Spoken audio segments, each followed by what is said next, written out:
In Pennsylvania this week, former President Donald Trump promised to hit John Deere with a 200% tariff on any products not made in the U.S. Il était une fois, dans l'ombre des projecteurs de la télévision en direct, un moment qui allait tout changer. Les secondes qui suivirent l'annonce de John Deere de déplacer sa production au Mexique furent électriques. À l'instant précis où les nouvelles tombèrent, Donald Trump, regardant la diffusion en direct, sentit une onde de choc le traverser. Son visage rougit, une tension palpable envahit l'air. Il se figea, les yeux rivés sur l'écran, alors que la vidéo défilait. Des usines vides, un Hagebot roulant silencieusement dans un laboratoire moderne en Allemagne. Il n'interrompit pas la diffusion. Il resta immobile pendant près d'une minute, ses pensées semblant s'évaporer dans un tourbillon silencieux. Puis il prit la parole. Mais ces mots, à peine audibles, trahissaient son désarroi. « Pourquoi personne ne m'a dit cela ?» demanda-t-il, son regard perdu. « Où vont les travailleurs ?» Ces questions résonnèrent dans l'air, mais sa voix semblait désormais brisée, loin de l'assurance qui le caractérisait habituellement. Puis, sans un mot de plus, il tourna les talons et quitta le plateau. L'annonce venait de surgir sans avertissement. Un coup de tonnerre dans le silence de la télévision. Aucun tour de presse, aucune réunion d'investisseurs, juste quelques phrases publiées en ligne et une vidéo montrant le silence de l'Hagebot, comme un présage d'un monde qui allait se transformer. Le choc de cette révélation n'était pas simplement dû à la machine, mais à ce qu'elle représentait. John Deere n'était plus en train de repousser les limites de la technologie des tracteurs. Non, cette fois-ci, ils avaient décidé d'effacer le besoin même de l'homme, dans les champs. Ce n'était pas une simple innovation, mais un abandon de la force de travail traditionnelle. Avant de continuer, n'oubliez pas de vous abonner à notre chaîne. Nous visons les 12 000 abonnés et votre aide est essentielle pour y arriver. Cliquez sur le bouton d'abonnement maintenant. Ça ne prend qu'une seconde et vous ne manquerez rien de nos prochaines vidéos incroyables. Merci pour votre soutien.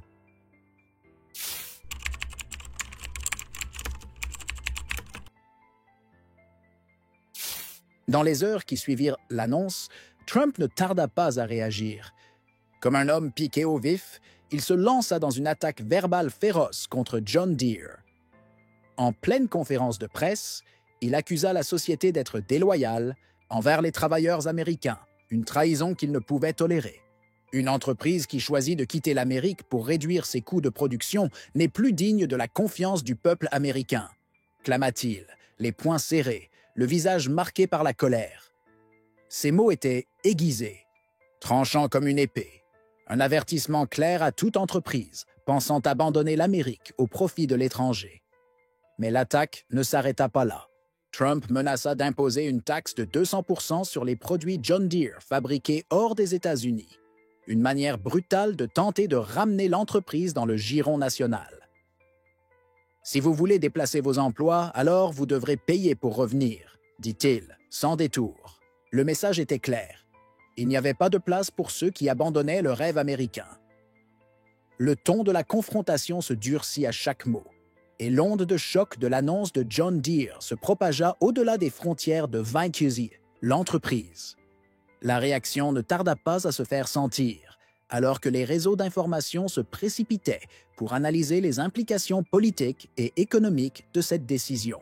Les analystes boursiers restèrent figés devant la complexité de la situation, tandis que les petits exploitants agricoles, d'un bout à l'autre du pays, cherchaient à comprendre comment cette crise affecterait leur avenir. L'opposition de Trump ne faisait pas seulement référence à une décision économique. Elle résonnait comme un combat idéologique, une guerre entre deux visions de l'Amérique. L'une, façonnée par l'ancien modèle industriel et la promesse d'emploi, pour tous, et l'autre, portée par les nouvelles technologies et une économie mondiale de plus en plus déconnectée des valeurs traditionnelles.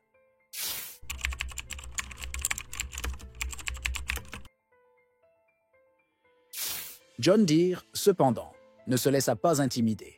Dès l'annonce de la menace de Trump, la société réagit par une déclaration mesurée, affirmant que sa décision de construire une nouvelle usine au Mexique était dictée par des besoins économiques de survie. Le message était clair. Il ne s'agissait pas d'un acte de trahison, mais d'une réponse nécessaire au défi d'un marché mondial de plus en plus compétitif. La production aux États-Unis est devenue trop coûteuse, expliqua la société. Les coûts de main-d'œuvre, les matériaux, la logistique, tout était devenu un frein à la compétitivité. John Deere devait s'adapter ou risquer de disparaître dans l'ombre de ses concurrents internationaux. Les membres de la direction se rassemblèrent dans une salle de conférence, entourés de rapports et de prévisions économiques. L'option de délocaliser la production était en réalité une décision mûrement réfléchie, prise après des mois de discussions internes. Les problèmes de production aux États-Unis étaient évidents. Les ports étaient congestionnés, les frais de transport devenaient imprévisibles et les matériaux n'arrivaient plus à temps. C'était un casse-tête logistique et financier sans solution immédiate en Amérique du Nord. Pendant ce temps, des concurrents comme Kubota, basé au Japon, et Mahindra, en Inde, avaient trouvé une solution dans la délocalisation.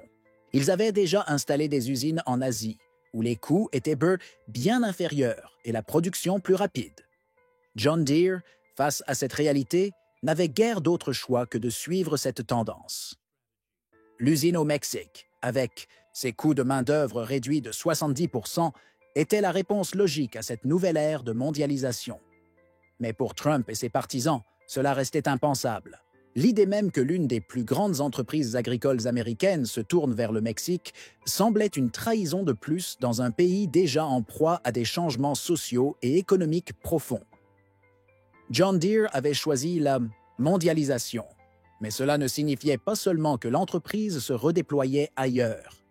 Cela signifiait qu'elle abandonnait aussi une part de son identité américaine.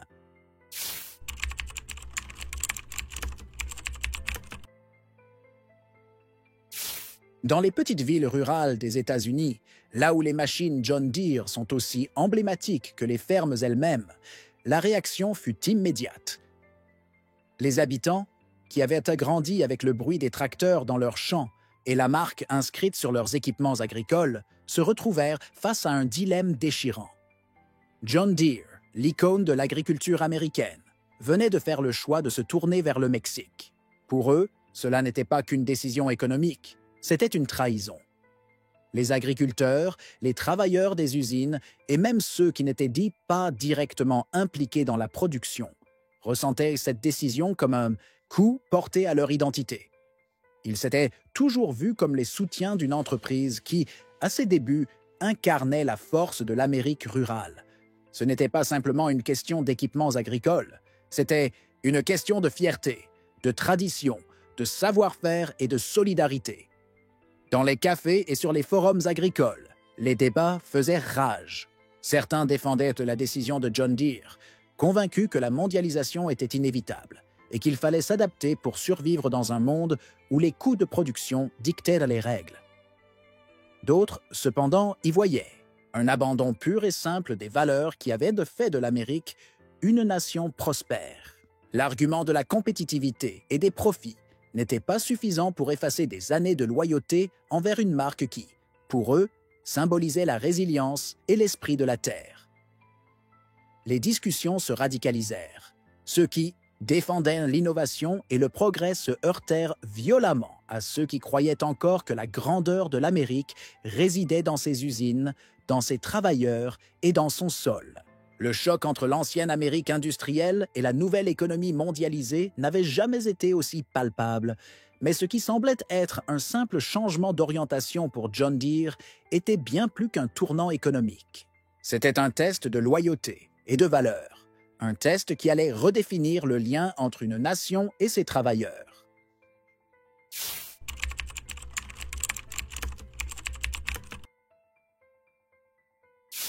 Alors que John Deere se débattait dans le passé, une petite entreprise concurrente surgissait dans l'ombre avec une vision radicalement différente. Cette société, qui jusque-là n'avait pas attiré l'attention des grands noms de l'agriculture, venait de dévoiler une innovation qui allait bouleverser les codes de l'industrie. Leurs tracteurs étaient plus légers, plus silencieux et surtout plus intelligents. avec des systèmes hybrides électriques modulaires qui n'avaient pas besoin de batteries énormes ni de moteurs puissants.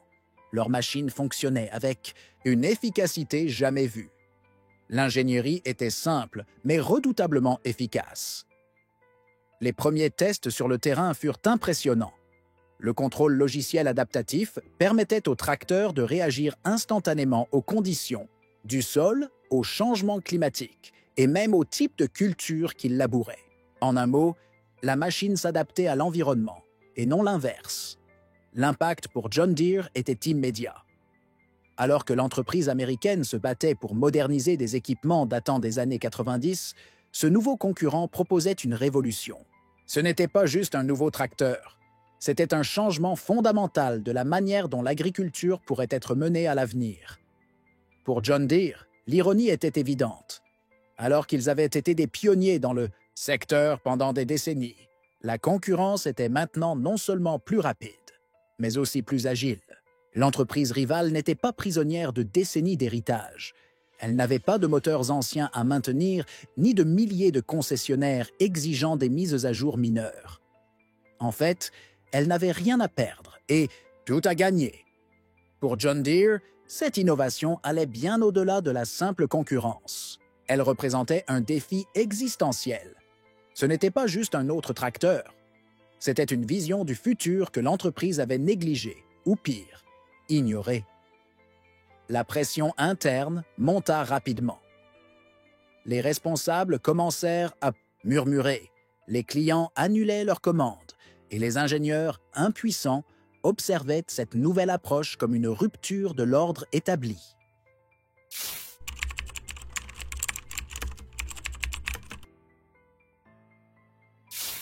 Le moment fatidique arriva rapidement. Après des mois de tensions croissantes, John Deere annonça la fermeture de ses usines américaines. Cette décision, un choc pour tout le pays, bouleversa l'équilibre économique et social. Mais ce qui se passa ensuite frappa encore plus fort. Trump, l'homme qui avait bâti sa réputation sur l'idée qu'il ramènerait l'industrie américaine à son apogée, se retrouva au centre de ce cataclysme. Lors de sa conférence de presse, il tenta de masquer son trouble. Sa mâchoire se contracta, son visage rougit, et ses mots commencèrent à se mélanger. Il n'était plus l'homme sûr de lui que les Américains connaissaient, mais un homme qui faisait face à la chute d'un empire qu'il avait promis de restaurer. « Pourquoi cela ne peut-il pas être inversé ?» murmura-t-il, la voix tremblante, alors que la réalité de la situation l'engloutissait. Mais il n'y avait pas de solution miracle, aucun retour possible. John Deere avait pris sa décision et le monde avait tourné la page. La scène fut presque surréaliste. Trump, une figure emblématique de l'Amérique industrielle, quittait la scène sans un mot d'adieu. Aucun discours grandiloquent, aucune poignée de main pour apaiser les esprits. Il se leva lentement, le regard fixé sur le papier devant lui, puis, d'un geste solitaire, il s'éloigna, laissant l'Assemblée dans un silence assourdissant. L'homme qui avait fait sa carrière en brandissant des promesses de grandeur américaine n'avait plus rien à dire. Pour la première fois, il semblait que le monde tournait sans lui, que l'époque qu'il incarnait était révolue. John Deere ne venait pas simplement de fermer ses usines. Elle avait tourné le dos à un modèle de travail qui avait façonné l'Amérique. Trump, quant à lui, n'était plus l'homme d'une époque. Il était devenu une silhouette vacillante, sur un fond de passé. Le silence s'installa alors, lourd et lourd de sens. Aucun tweet, aucune annonce publique. Trump était parti, John Deere était allé de l'avant, et les deux géants étaient maintenant pris dans une réalité que personne n'avait anticipée. L'illusion de la grandeur industrielle s'était effondrée, et le pays, ainsi que le monde, continuait de tourner, sans attendre.